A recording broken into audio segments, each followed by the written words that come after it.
Namaste. As January 31st marks the 43rd anniversary of Marichjapi Massacre, it remains a blot in the history as the biggest genocide of Dalits by communists in the independent India. The incident of brutality, hypocrisy and inhumane nature is a permanent reminder of the true shades of the Communist Party. The biggest and the most horrific manifestation of communist brutality took place between 24th January to 31st January 1979 in the Marichjapi Island in Sundarbans, West Bengal, less than 2 years after the left front assumed power in West Bengal. Survivors of Marichjapi Massacre claim that from economic blockade to police violence, the leftist Bengal government of the time allegedly caused several deaths.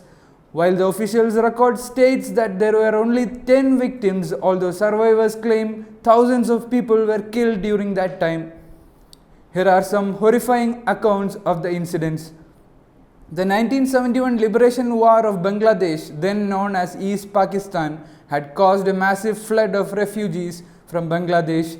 Many were fleeing the persecutions carried out by the Pakistani army in cahoots with the Islamists.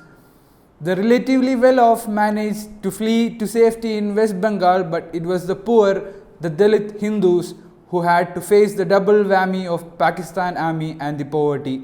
Once communists came to power in the state in June 1977, the poor refugees were misled into believing that they would get a better life as communists had promised them.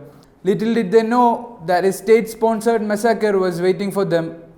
A year and a half after getting power, the communists showed their opportunistic and vicious nature as they declared these Hindu refugees of Marichjapi, who had voted them to power, as a burden on the state and branded them as national problem, who should be dispersed across India, not Bengal alone.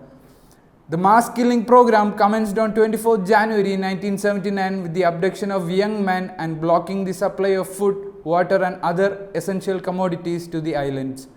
The police, along with the communist thugs, looted and raped women.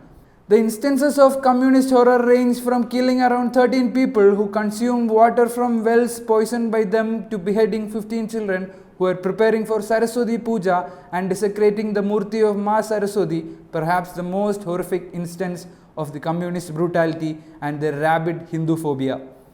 Thus, this worst case of state-sponsored terror unleashed by the communist regime of Bengal under the leadership of Jyoti-Basu led to the massacre of roughly 4,200 families.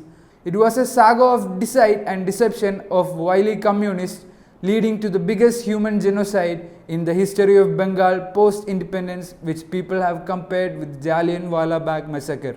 News Desk, Tatwamayi Bharat.